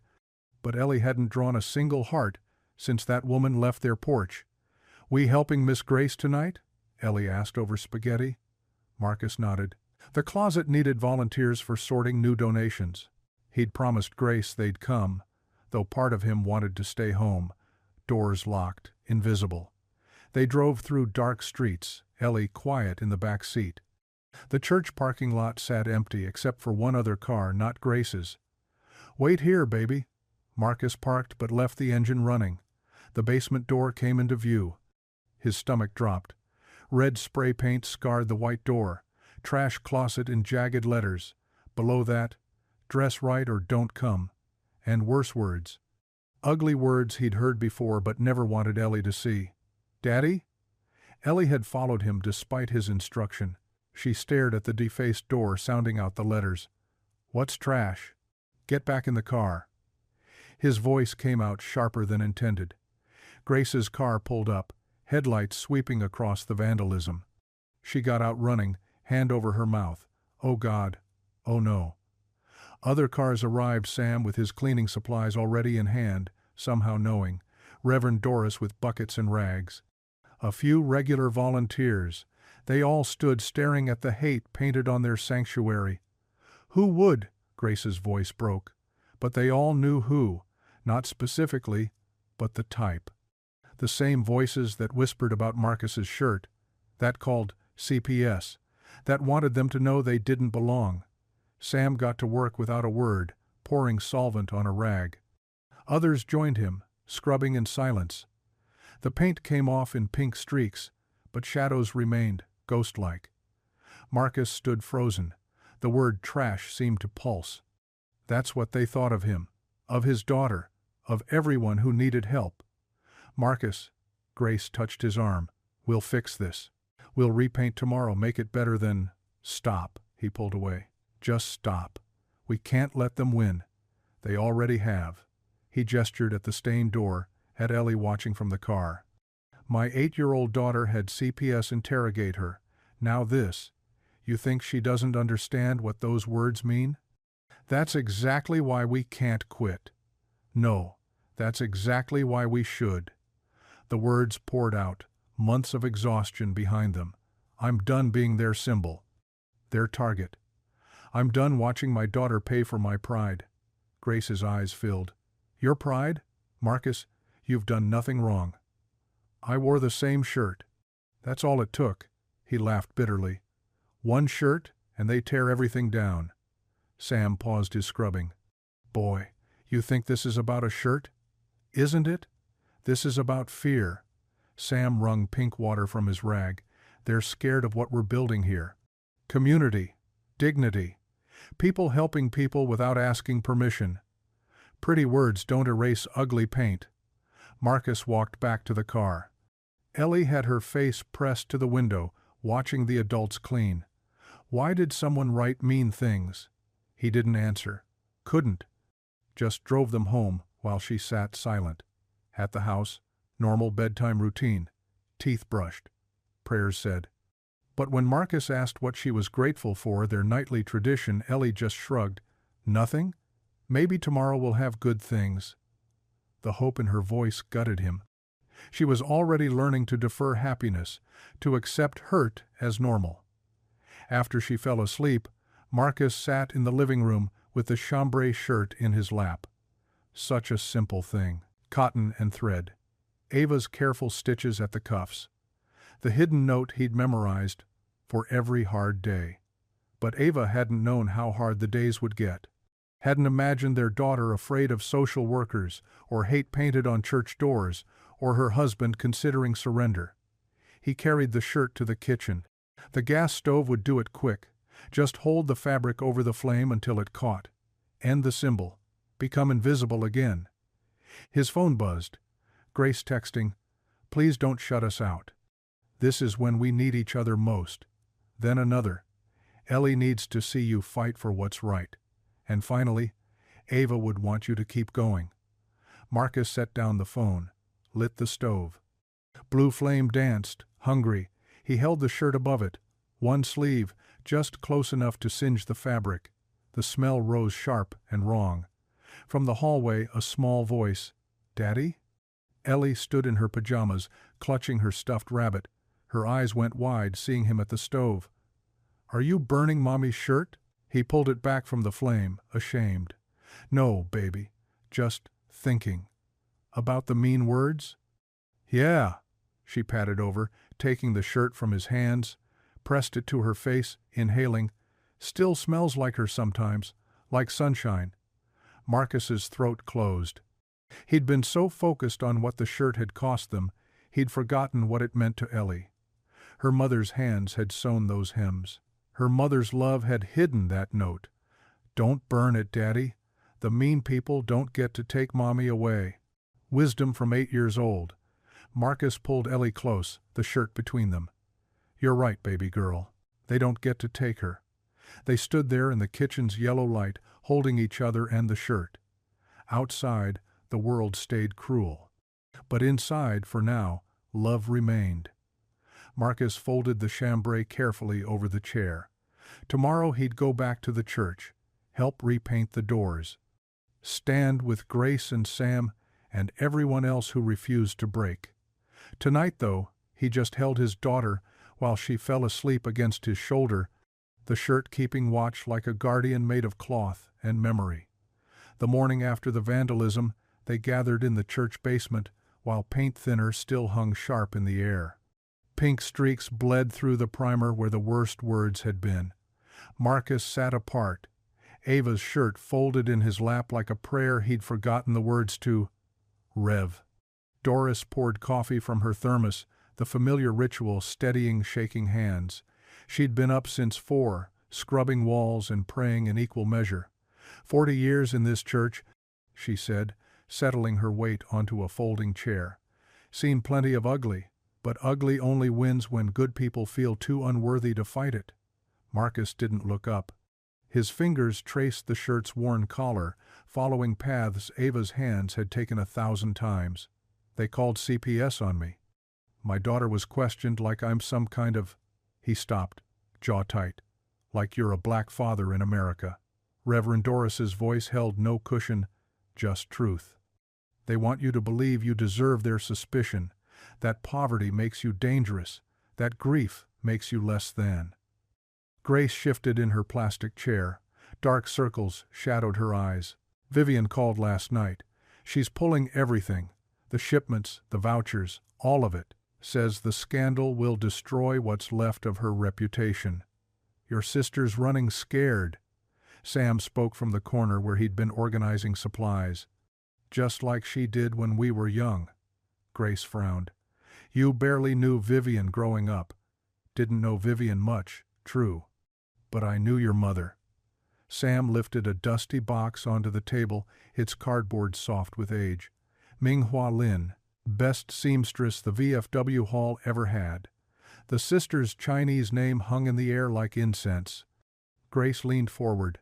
Mom never worked at the VFW.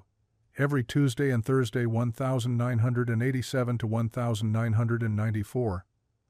Sam opened the box carefully. Inside lay pattern books, their covers water-stained but intact. She'd bring little Vivian sometimes. You were still in diapers. Vivian would sit under the table, practicing stitches on scraps, while Minghua altered uniforms. He pulled out a thin notebook, its pages yellowed. Sketches filled every inch, collars and cuffs, hemlines and darts. But on one page, drawn with particular care, was a small heart-shaped stitch pattern. She called it the love tack. Said her own mother taught it to her in Guangzhou, and her mother's mother before that.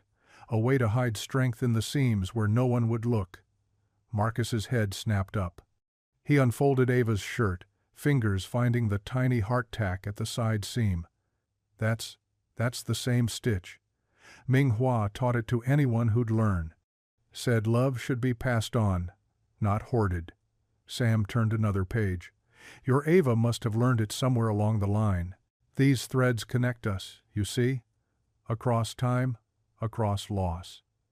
Grace touched the sketch with trembling fingers. Mom never told us she worked there. She was ashamed. Sam's voice gentled. Thought her girls deserved better than a mother who mended other people's clothes. But Lord, she was proud of her work. Every stitch perfect, every alteration invisible. Reverend Doris hummed low.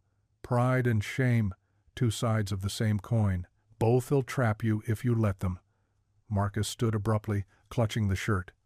I need air. He pushed through the basement door into morning light. The others let him go. Grace stared at the pattern books. Vivian needs to see these. She needs to remember who she comes from, Sam corrected. Your mother didn't build an empire, but she built dignity, one hem at a time, one family at a time. Vivian won't care. She's already decided we're not worth the risk. Then remind her what risk really means. Reverend Doris stood, joints creaking. Risk is letting fear win. Risk is teaching Ellie that bullies get the last word. Risk is forgetting that we're all just walking each other home. Through the window, they watched Marcus pace the parking lot, phone to his ear. Grace couldn't hear the words, but she saw his shoulders shake. Sam pulled another book from the box. This one held photographs tucked between pages. Minghua at her sewing machine. Young Vivian, maybe 6, concentrating over a practice seam. Veterans in freshly altered uniforms, standing proud. Your mother kept these hidden too, Sam said. But look at their faces. No shame there. Just people taking care of people. Grace found a photo of her mother teaching the heart tack to a group of women. In the corner, barely visible, sat a young black woman practicing on blue fabric. Oh my God. Grace grabbed the photo. Sam, look at her. The woman in the corner. Sam squinted, then smiled slow. Well, I'll be. That's Ava Reed. Marcus's Ava. Must have been 20 years ago, before they even met. The door opened. Marcus returned, calmer but still coiled tight. Grace held out the photograph. Look. Marcus took it with careful hands, stared at his wife's younger face, learning the stitch that would one day hide love in his shirt. The same stitch that connected back through Grace's mother to grandmothers in China, forward through time to this moment in a paint-stained basement. She never mentioned taking sewing classes. Maybe she forgot, Sam said, or maybe she remembered exactly when it mattered. When she needed to leave you something that couldn't be taken. Marcus sank into a chair, photograph in one hand, shirt in the other. I called in sick to work. First time in 2 years. His voice came out rough. Supervisor says if I miss tomorrow, I'm gone. Then we'll figure that out, Rev, Doris said firmly. One day at a time. I'm tired of people figuring things out for me. No one's figuring for you, son. We're figuring with you. Big difference. Marcus looked around the circle. These people who'd shown up despite spray paint and scandal. Who kept showing up. I need time, he said finally. To think. To breathe. Maybe to pray, if I remember how. Take all the time you need, Grace said. We'll be here. Marcus nodded, standing. He left the shirt on the table, not abandoned, just resting. The photograph, though, he kept. Grace caught the 5:47 a.m. train to Penn Station, watching small towns blur past her window. She'd called in her first personal day in 3 years, leaving detailed subplans and an apology on Principal Coleman's voicemail. Her hands shook as the skyline approached. Vivian's office occupied the 32nd floor of a glass tower that caught morning light like a prism. Grace felt underdressed in her teaching cardigan and flats, passing assistants in designer heels. The receptionist's smile stayed professional while her eyes catalogued Grace's drugstore purse. Ms. Lynn is finishing a call. She'll be right with you. 20 minutes became 30. Grace studied the lobby's marble and chrome, everything pristine and cold. Fashion magazines fanned across a lucite table showed Vivian's latest athletic Luxe line clothing that cost more than Marcus made in a week. The door finally opened. Vivian stood backlit by floor-to-ceiling windows, wearing cream silk that moved like water. You came all this way to guilt me in person? I came because you're my sister. Vivian's laugh came out bitter. Since when? They sat across from each other at a conference table that could seat 20. Between them stretched polished wood and years of silence. The audit stories everywhere, Vivian said. My publicist fielded 47 calls yesterday. Shareholders are nervous. The board wants distance from anything controversial. People are spray painting slurs on church doors. And you think my presence would help? The evil fashion billionaire swooping in? Vivian's manicured nails drummed the table. They already hate me, Grace. Now they have ammunition. Grace pulled out Sam's pattern book, sliding it across the table. Look. Vivian barely glanced down. Mom's old sketches, so what? Page 43. Reluctantly, Vivian flipped through, stopped at the heart-tack diagram. Her finger traced the familiar lines. She taught this to women at the VFW, for free, every Tuesday night for 15 years. She mended clothes for pennies while we wore patches to school. Vivian's voice hardened. Remember Cindy Morrison calling me Raggedy Lynn? Remember Mom crying when she couldn't afford new Easter dresses? I remember Mom staying up all night to make us Easter dresses from remnants. They were beautiful. They were different. That's all that mattered to everyone else. Grace found the photograph of young Ava learning the stitch. Marcus's wife learned from our mother 20 years ago. That connection, that thread, it matters. Vivian studied Ava's concentrated face, their mother's patient hands guiding hers. You know what I remember most? Vivian's voice dropped. Mom apologizing, constantly. For our clothes, our lunches, our everything, like existing poor, was something to be sorry for. So you built this. Grace gestured at the pristine office. To never apologize again. To never need to. But you're still running. Still letting Cindy Morrison and everyone like her define your worth. Vivian stood, moving to the windows. The city spread below, millions of people in millions of struggles, invisible from this height. The subcontractor violation was real. They underpaid workers. My compliance team missed it because we were expanding too fast, chasing growth metrics. So, fix it. I am. Back pay, new oversight, the whole program. But perception matters. If I show up in that town now, looking like this, she gestured at her silk and success, what does that solve?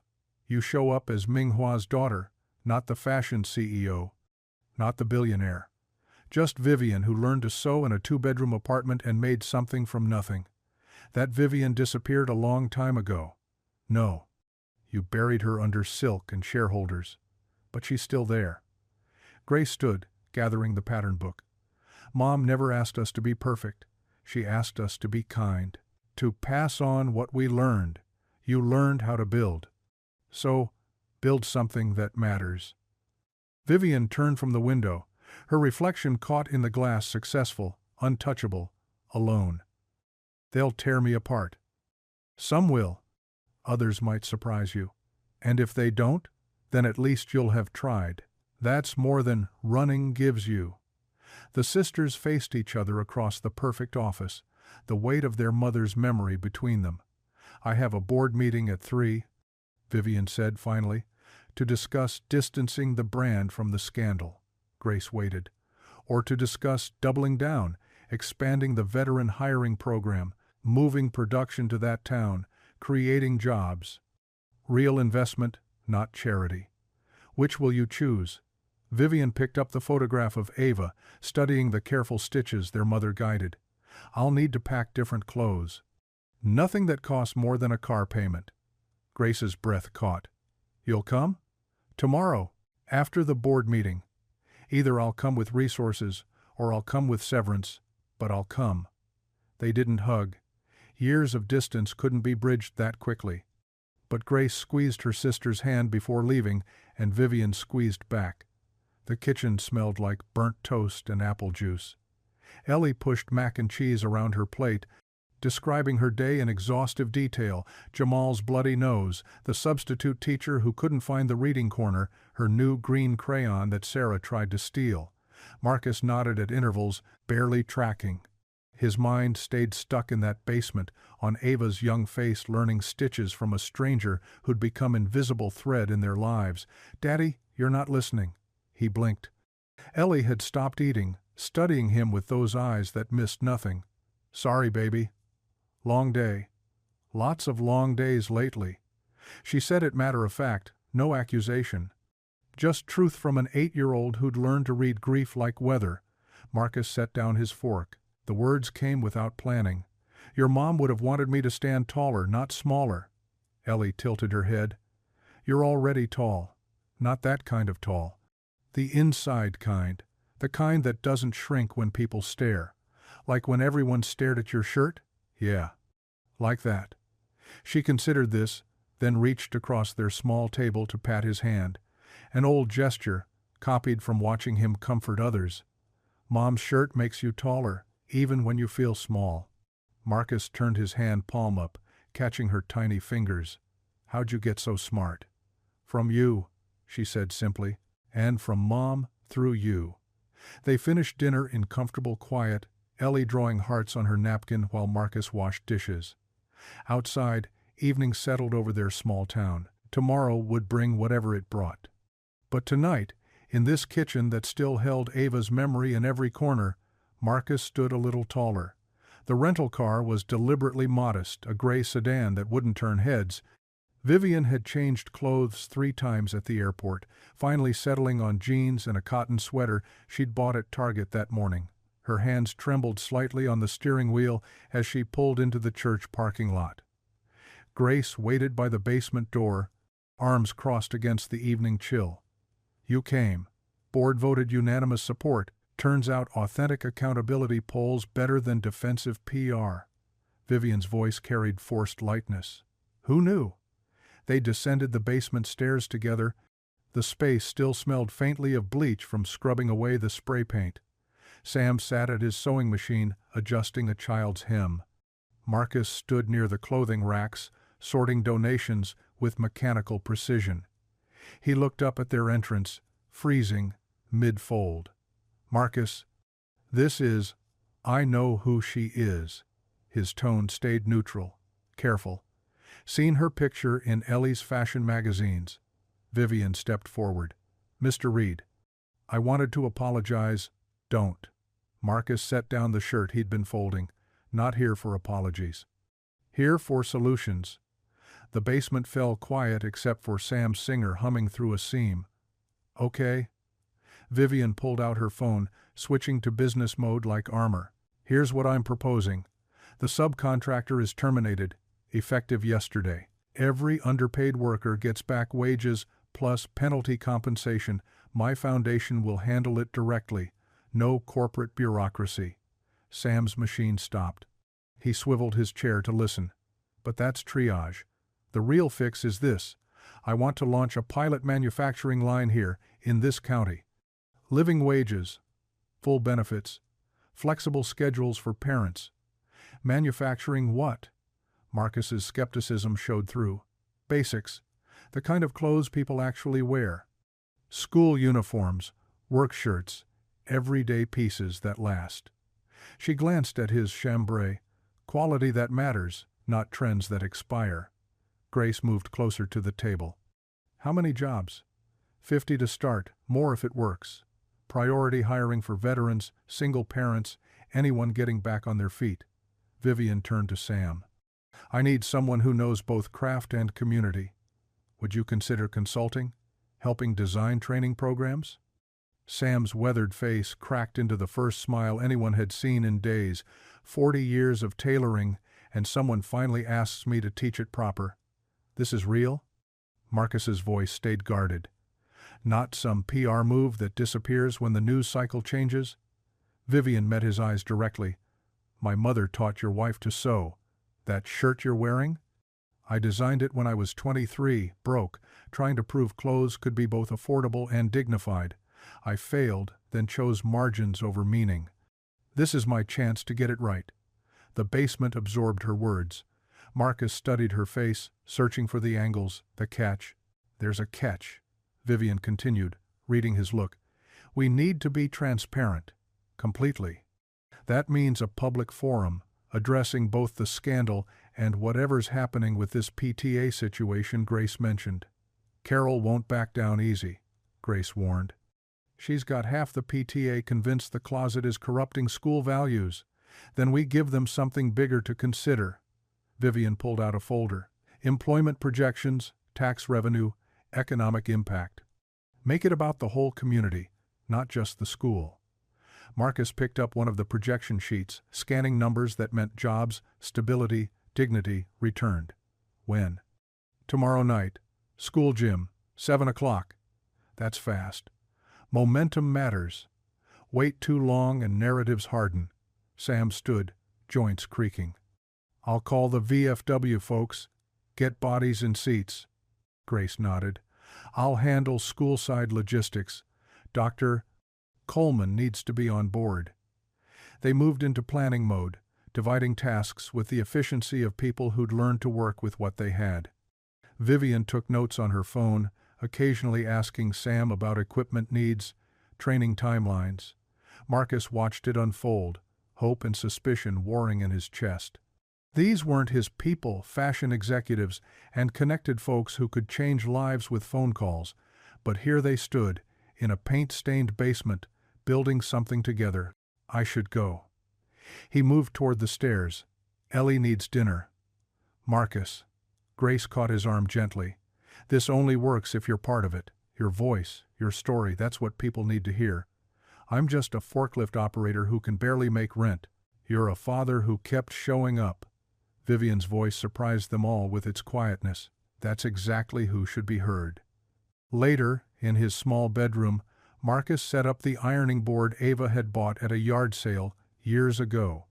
The iron wheezed to life, steam rising like prayers. He worked the chambray carefully, pressing each section with the patience Sam had taught him.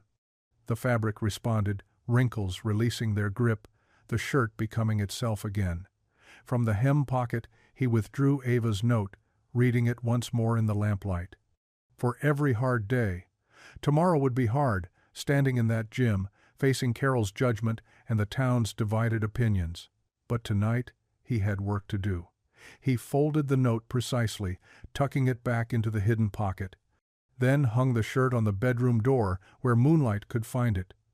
From Ellie's room came the sound of her sleep breathing, steady and trusting. Marcus turned off the iron, checked it twice, then stood at his window looking out at the town, his town, where Ava had loved him, where Ellie was growing, where tomorrow might bring jobs and hope or just another humiliation. Either way, he'd wear the shirt, stand taller, not smaller. The church bells chimed 10 o'clock, their bronze voices carrying across rooftops and into hearts that needed courage. Tomorrow would tell what this town was made of. But tonight, in this quiet house, Marcus Reed prepared to show them what he was made of, thread by thread, stitch by stitch, one carefully pressed shirt and one hidden note of love. The basketball hoops hung like halos above the gathering crowd. Grace adjusted the microphone for the third time, watching families fill metal folding chairs, some in work clothes, others in Sunday best, all carrying the weight of recent days. Carol Whitaker commanded the front row, spine rigid, handbag clutched like armor. Her allies flanked her, though their formation seemed less certain than usual. Behind them, Sam led a contingent of veterans, their VFW caps worn with quiet dignity. The CPS worker from last week sat near the back, notebook closed, just observing. Grace cleared her throat. The gym fell silent. "Thank you for coming. We're here tonight because our community stands at a crossroads." She kept her voice steady, teacherly. "Recent events have exposed both our struggles and our strength. Tonight, we'll hear proposals for moving forward." She stepped aside. "Please welcome Vivian Lynn." Vivian walked to the microphone without her usual armor of designer clothes. Simple slacks, a basic blouse clothes that could have come from the dignity closet itself. "I owe you an apology." The gym shifted, leaning in. 3 weeks ago, an audit revealed one of my subcontractors was underpaying workers. I didn't know, but that's no excuse. I should have known. Vivian's hands gripped the podium edges. "My mother worked in factories. She came home with bleeding fingers from cheap machines, then stayed up mending our clothes because we couldn't afford new ones. I built my company to escape that shame. Somewhere along the way, I let other mothers suffer what mine endured." Carol's expression flickered, just slightly. "Effective immediately, that contractor is terminated. My foundation will pay back wages to every affected worker, with interest." Vivian paused, scanning faces. "But that's not enough. Apologies without action are just noise." She clicked a remote. The gym's projection screen showed architectural plans. "Next month we break ground on a new manufacturing facility. Right here. Union wages, full benefits, on-site childcare." The crowd stirred, whispers building. "Priority hiring for veterans, single parents, and anyone who's been told they don't belong. Sam Ortiz will lead our training program."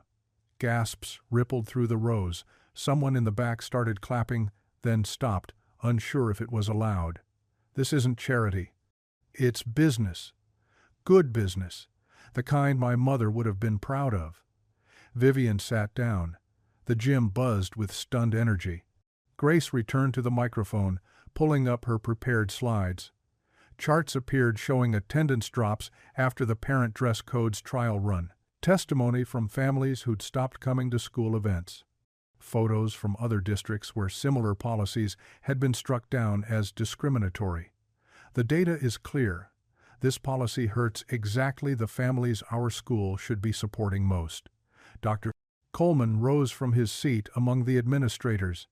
His careful, measured voice carried authority. Based on this evidence and recent events, I'm formally recommending the immediate repeal of the Parent Presentation Standards Policy. Carol's knuckles went white on her handbag. Grace looked toward Marcus, sitting with Ellie near the side exit. He kissed his daughter's forehead, whispered something that made her nod bravely, then walked to the front. The chambray shirt caught the gym lights, every carefully pressed crease, every worn thread visible. Marcus stood at the microphone, a working man among professionals, and pulled out Ava's note. His fingers trembled slightly as he unfolded it. "My wife wrote this, sewed it into this shirt, before she died." His voice cracked but didn't break. "She knew I'd need it. Knew there'd be days when I'd feel like I wasn't enough." He held the small paper up, though only those closest could see Ava's handwriting. "For every hard day, A." The gym went church quiet. Every meeting where someone looked at this shirt and saw failure instead of a father trying his best, that was a hard day. "Every time my daughter felt ashamed of me," his voice caught completely. He breathed deep, started again. "Every time she tried to protect me from judgment that shouldn't exist, those were hard days." Ellie stood in her chair, small voice carrying, "You're the best, Daddy." Laughter and tears mixed through the crowd. Dignity isn't designer clothes or perfect presentation. Marcus looked directly at Carol. "It's showing up. It's teaching your kids that people matter more than polish. It's choosing mercy over judgment, every single time." He folded the note carefully, returned it to the hidden pocket, and walked back to his seat. The gym erupted. Not polite applause, but the thunderous kind that shakes rafters and changes hearts. People stood, row after row, until even Carol's allies were on their feet. Carol remained seated, staring at her hands. The ovation continued, waves of it, until finally it began to fade. People sat back down, wiping eyes, squeezing shoulders. Carol stood. The gym went silent again, electric with possibility. She walked to the microphone, each step measured. For a long moment she just stood there, looking out at neighbors she'd known for decades. "My sister died 3 years ago." Her voice, usually so certain, wavered. "Cancer." At the end, when she could barely speak, she grabbed my hand and said, "Carol, choose people over polish, please." Tears ran down her face, unchecked. "I've failed her. Failed all of you. I thought standards meant respect. But respect isn't about clothes, it's about seeing each other, really seeing each other." She turned to Marcus. "I'm sorry. Deeply, truly sorry." Then to the crowd, "I move to immediately repeal the Parent Presentation Standards Policy." "Seconded," called 3 voices at once. Dr. Coleman stood. "All in favor?" Every hand rose. Every single one. The motion passes unanimously. 3 weeks after the forum, Marcus arrived at the church basement to find it transformed. Gone were the makeshift racks and borrowed tables. Professional shelving lined the walls, sorted by size and season. 2 commercial washing machines hummed in the corner. A row of Singer sewing machines donated by Vivian's company gleamed under new LED lights. The sign above the door read, "Ava's Pocket," in Ellie's distinctive handwriting, reproduced in carved wood. First shipment came in this morning. Sam wheeled a cart of fresh shirts from the back room. Each one bore a small tag, at the hem a stitched heart inside a pocket. Ellie's design made real. 20 dozen, all sewn right here in town. Marcus touched one of the tags, throat tight. His daughter's doodle had become something permanent, something that would travel into homes across the county. "Daddy, look!" Ellie burst through the door after school, Grace behind her. "Ms. Rodriguez is wearing one." The school secretary followed them in, modeling her new chambray shirt with pride. "Got my whole family matching ones. My husband says he feels like part of something bigger." Veterans arrived for their shifts. Tommy Chen, who'd lost his leg in Afghanistan, now managed inventory. Maria Santos, raising 3 kids alone after her husband's deployment ended in a flag-folded triangle, ran the washing station. They wore their shirts like uniforms of belonging. "Order forms are backing up." Tommy showed Marcus the clipboard. 3 schools want to start their own programs. Grace's presentation is going viral. Grace blushed, adjusting a rack of children's coats. It's not about me. People just needed permission to care out loud. The door chimed. Carol Whitaker entered, carrying a basket of name-brand stain removers. Donations from the country club, she announced, then added with dry humor, turns out rich people spill things too. She'd been coming 3 times a week, always finding excuses to help. Last Tuesday, she'd taught a group of young mothers how to remove grass stains. Thursday, she'd spent 2 hours pressing shirts for job interviews. Carol, you're a godsend, Maria said, accepting the basket. Just trying to earn my keep, Carol's voice carried new humility. She pulled on an apron, one of Sam's creations, with "Volunteer" embroidered in purple thread. What needs doing? The afternoon filled with purposeful movement. Sam taught 2 teenagers to hem pants. Carol sorted donations with methodical precision. Grace helped a grandmother find a winter coat that actually fit. Marcus watched it all while mending a child's torn backpack. This basement had become something he couldn't have imagined. Not charity, but community.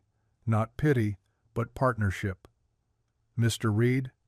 A familiar voice made him look up. The CPS caseworker from weeks ago stood in the doorway, holding a garbage bag.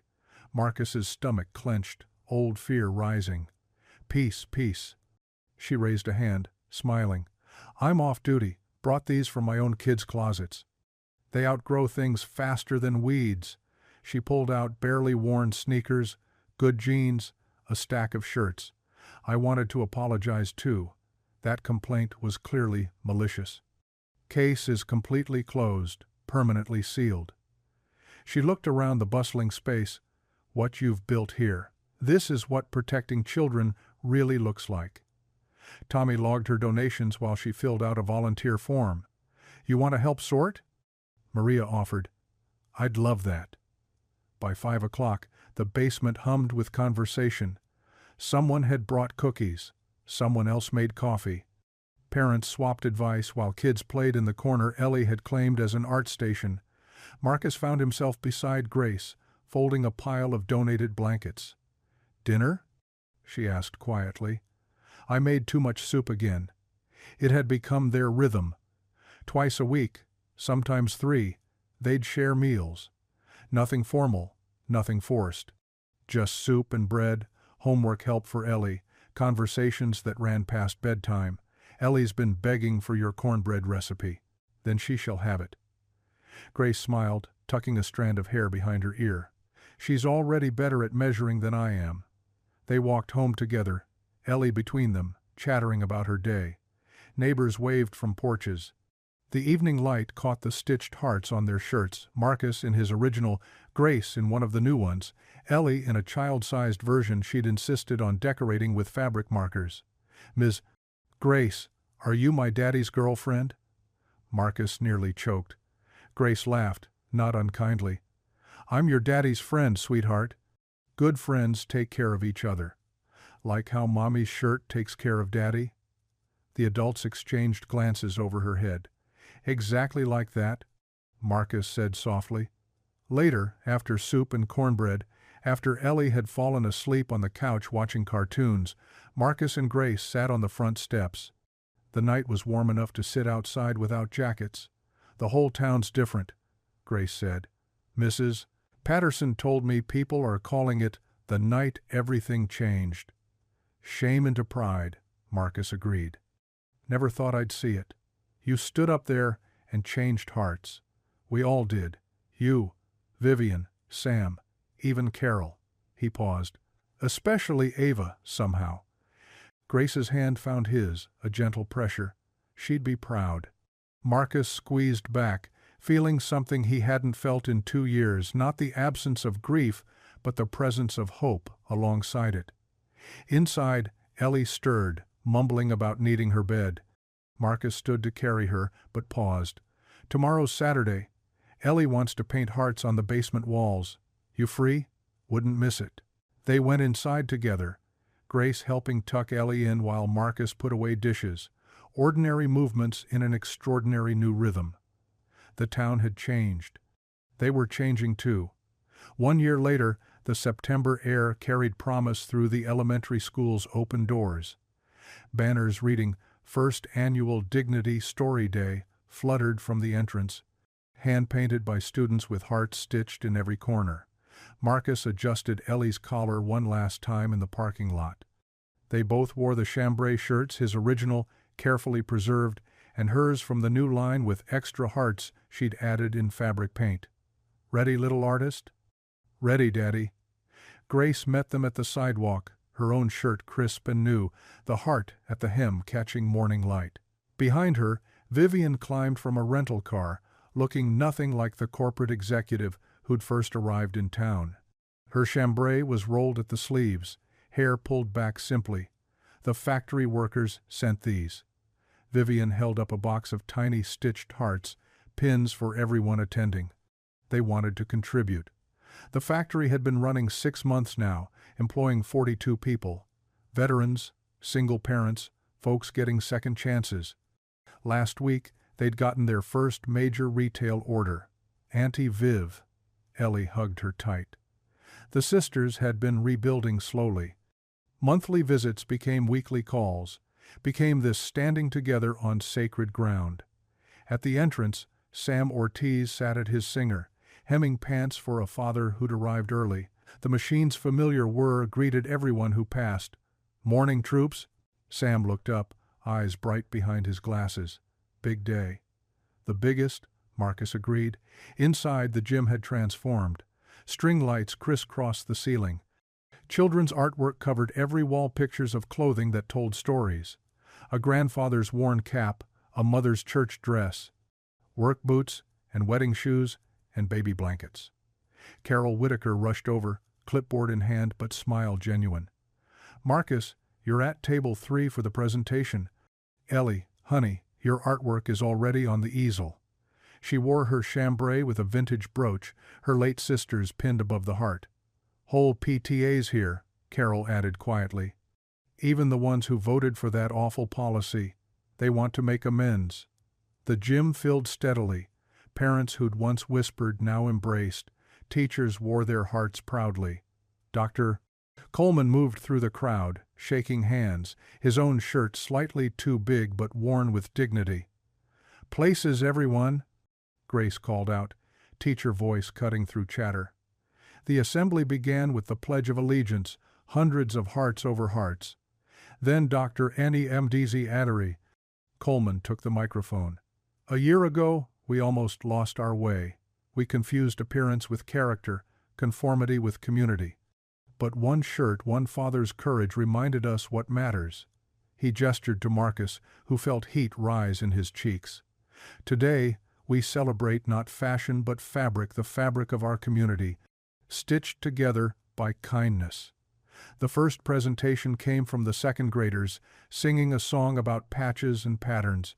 Then the fourth grade performed a skit about the Dignity Closet, now Ava's Pocket, which had helped 300 families and counting. When Ellie's turn came, she walked to the easel with steady steps. Marcus held his breath. She pulled the sheet away, revealing her drawing, his chambray shirt, every fold and shadow captured, Ava's note floating above it like a guardian angel. At the bottom, in careful letters, "Clothes can carry love." "My mommy died when I was little," Ellie said clearly into the microphone. "But she left love in Daddy's shirt." In the pocket, and the stitches and the smell of her perfume that's mostly gone but sometimes still there. The gym went absolutely still. Now we help other families find love in clothes. Not fancy clothes, just clothes that fit right and feel good and remind you that you matter. She looked directly at Marcus. "My daddy taught me that. And Ms. Grace. And Mr. Sam. And Auntie Viv. And even Mrs. Whitaker, who used to be mean but isn't anymore." Nervous laughter rippled through the crowd. Carol wiped her eyes, nodding.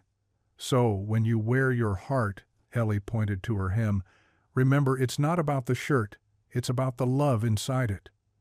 The applause started slowly, then built to thunder. Marcus stood, tears streaming freely, and lifted Ellie into his arms.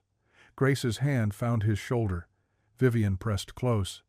Sam raised his scissors in salute. The program continued. Testimonials from families helped, songs from the choir, recognition of volunteers. But Marcus barely heard it, holding Ellie tight, feeling the weight and wonder of survival. As the final moment approached, Rev. Doris took the stage. We'll close with a hymn that's carried this community through every storm. The opening notes of Great is Thy Faithfulness filled the space. Voices rose, some strong, some breaking. Marcus gripped the hem of his shirt, feeling the worn fabric, the careful stitches, Ava's note still tucked in the pocket. Morning by morning new mercies I see. He looked around the gym. At Grace, whose hand had found his. At Ellie, drawing hearts in the air with her finger. At Vivian, singing with tears on her cheeks. At Sam, Carol, Dr. Coleman, Maria, Tommy, the CPS worker, the factory employees, the families who'd walked through basement doors seeking dignity and finding family. All I have needed, thy hand hath provided. The heart at his hem seemed to pulse with warmth. Not Ava's presence exactly, but her blessing, her permission to move forward, her joy at what had grown from one worn shirt and a hidden note. As the hymn ended, as people began embracing and wiping eyes and heading for the reception tables, Marcus whispered into the sacred silence of his own heart, "For every hard day there is grace." Ellie heard him, looked up. "What did you say, Daddy?" "Just thanking your mommy." "For the shirt?" Marcus pulled her close, Grace's hand still warm on his shoulder, community spreading around them like a quilt. "For everything, baby. For absolutely everything." If you enjoyed the story, I handpicked this next story that you will enjoy. Please don't miss this one. Click here to watch it.